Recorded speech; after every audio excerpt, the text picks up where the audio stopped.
Monday's here, so that means we're on to the next week, and we're able to evaluate the game from last weekend up in Boulder, and have some really cool things that we can address, and some things that we need to fix in practice and meetings today. But again, I thought Colorado did a great job in their game plan and the strategy, their schemes, and so not that we were caught off guard, we just didn't play within ourselves, especially on the defensive side at the beginning. Made a lot of mistakes, but a lot of the mistakes happened because Colorado put some pressure on us. So I think I said after the game it was good. It was a good moment for our program and for our team to fight through some adversity and to find a way to get a win. And so I feel good about where we're at right now, and feel good about what we saw on film, and about what we can do and how far we can progress from last Saturday to this Friday. So one day less to prepare, which is fine. I'm excited to be back home and to play in front of our fans here at LaVell Edwards Stadium, and it's going to be a lot of fun. And looking forward to the matchup. West Virginia is a really good team and a lot of talent. I mean, they've been struck down with a lot of injuries, and so I think that hurts any team. We've been part of that happening to us in the program, and so. I do know that they have an amazing head coach that is proven and has connections, and this is his second stint in West Virginia. So, and I admire him, and I've been around him and have had competed against him quite a bit, and I know he'll have his guys ready, and they'll get guys healthy and back again to play for him this week, and we're looking forward to getting their best shot. I just got to make sure that we give them our best shot too this weekend, and that's going to be the goal. But a lot of respect for West Virginia and them and their fan base, and obviously their coaches and their program. So a lot of talent we see on their team, but more than anything, we got to focus on us being assignment sound and making sure that we're doing everything the right way on our end. But it's going to be exciting, and I'm glad that for me it's like a day earlier, so we can get to see if we can get those things fixed that we can control on our end, and be ready for that game Friday night. So I'll take your questions. All right, first question will be from Mike Asti. Hey, Coach, how you doing? Mike Asti with West Virginia Sports Now. I have a couple questions. You mentioned your admiration for Rich Rodriguez. Can you explain more of maybe your connection or relationship with him over the years? He obviously had that first tenure, but then was away from West Virginia for a long time, did coach out west at Arizona. And then my second question, after you answer that, is last year's game, BYU, when they entered the field in Morgantown, they had the West Virginia State flag that BYU carried on the field. I know there were some West Virginia fans that were initially surprised, but then realized it was to show respect. How did that come about? Because that's never really been seen anywhere else with a state flag at a road venue. Well, for the first part of your first question, anyone that knows anything about college football saw what Rich Rod was doing back in the day. He's been a head coach for a long time, and so he had things rolling for quite a long time, especially there at West Virginia.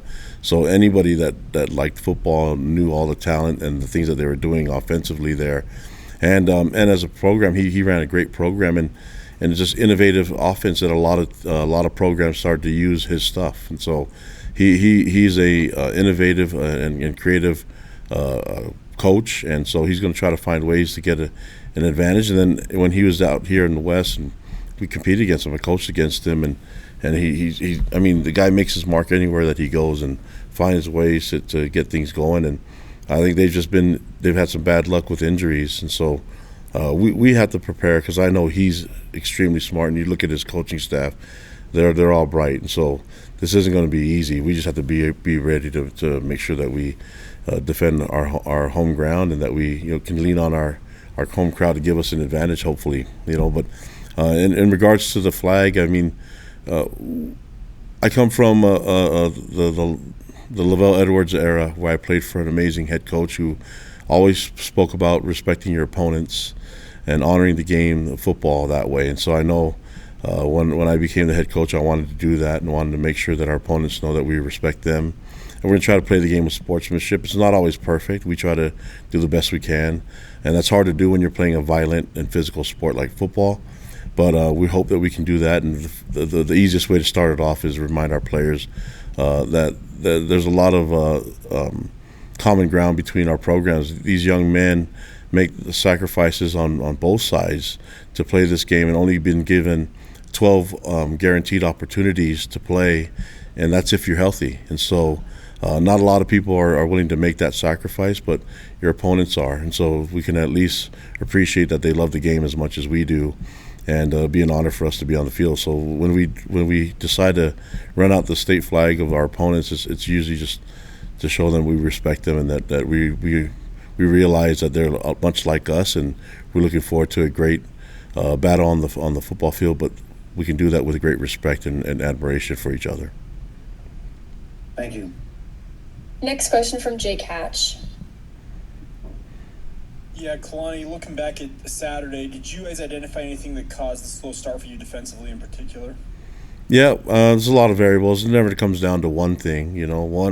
One thing I know that we can control is we had a lot of missed assignments, and so that's not that's uncharacteristic of our defense. And we're going to address that. I'm sure Coach Hill is going to get after the defense on that, and but you have to give credit to Colorado. They're ready, and they did some unique things. But once we were able to settle down, I don't like having to learn our lessons by giving them points. I mean, it usually comes down to simple things too, like getting off blocks and tackling well.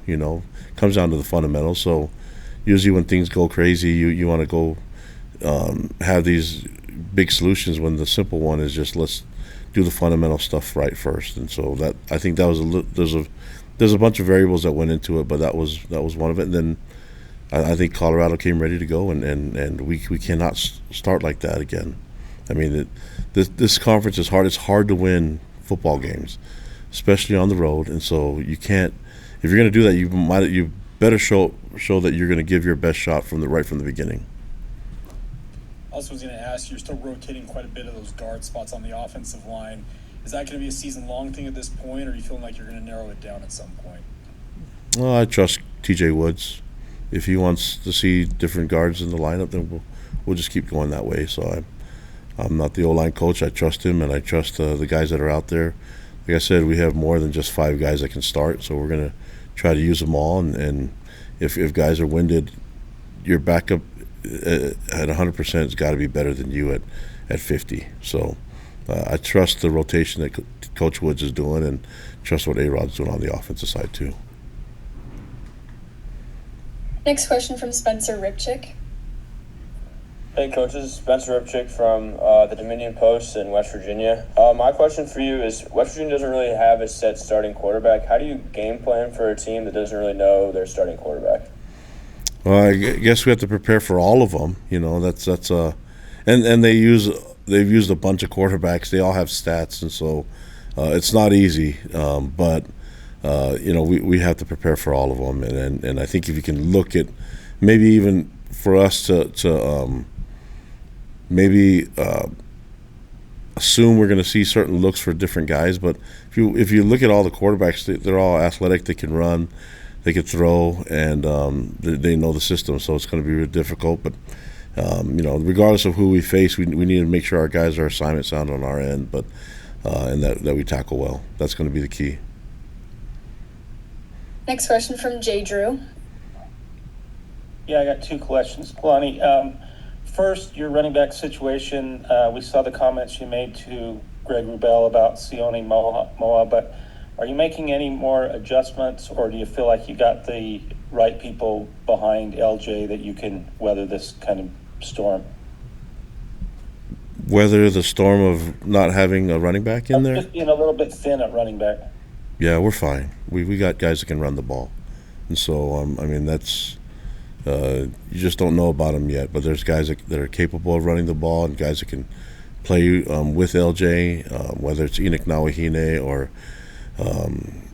Preston Rex or Logan Payne, Jovesa Tamuni.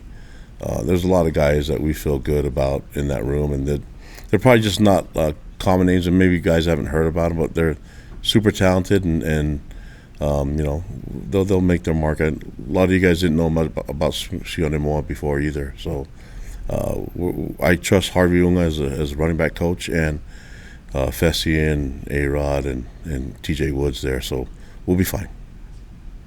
And then with Max Alford, he got in a couple plays, looked good. He's obviously backing up.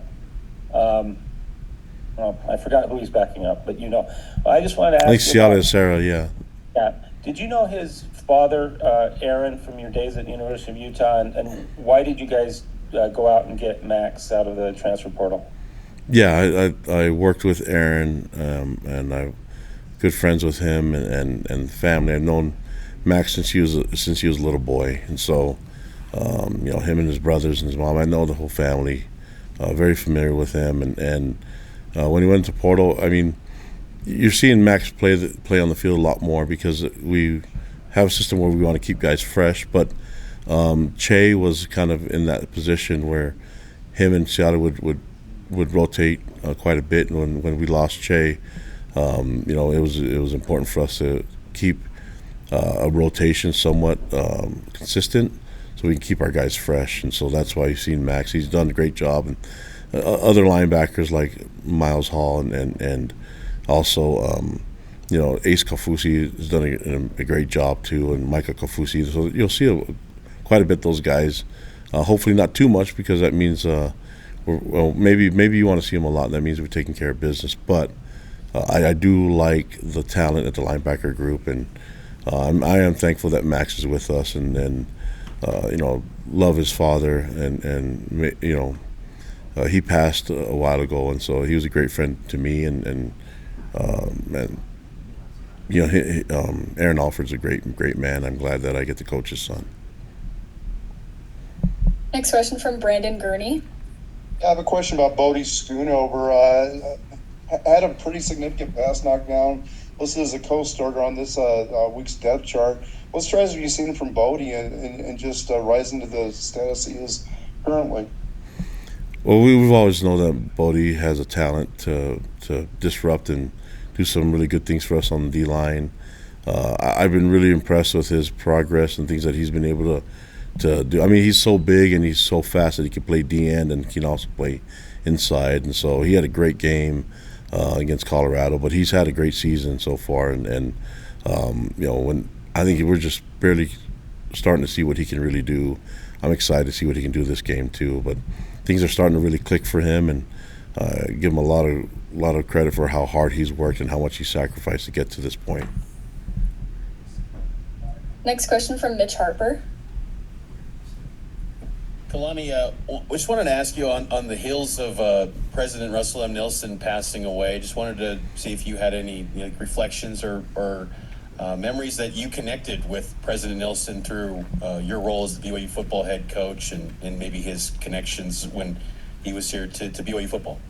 Yeah, of course. Myself, and I think I can speak for millions of others that really appreciate his service and what he's done for us as members of the Church of Jesus Christ of Latter-day Saints, and the things that he's been able to accomplish as our prophet. And so it's been amazing to hear him speak, and the fact that the conference is going to be this weekend, and it's going to be different not hearing him speak this time, but the accomplishments that he's been able to get done, and the amount of temples. I think it's 200 temples that have been built and dedicated. And so that, combined with all his roles that he's had as a father, grandfather, husband, all those things, it's been really cool for me to see him as a leader. And then it's really, I'm in a really cool spot where I get to meet a lot of the brethren and the general authorities, and so I'll cherish those moments that I've had and with the leaders there, and then I'm excited about this weekend and being able to hear from everyone speak. All right, next, last question will be from Jay Catch. Yeah, Kalani, just wanted you already kind of alluded to what you're expecting from West Virginia and Rich Rod. Do you have experience, if I'm not mistaken, going up against him as a defensive coordinator when you were at Utah? Does that help you at all in terms of preparing for a game like this?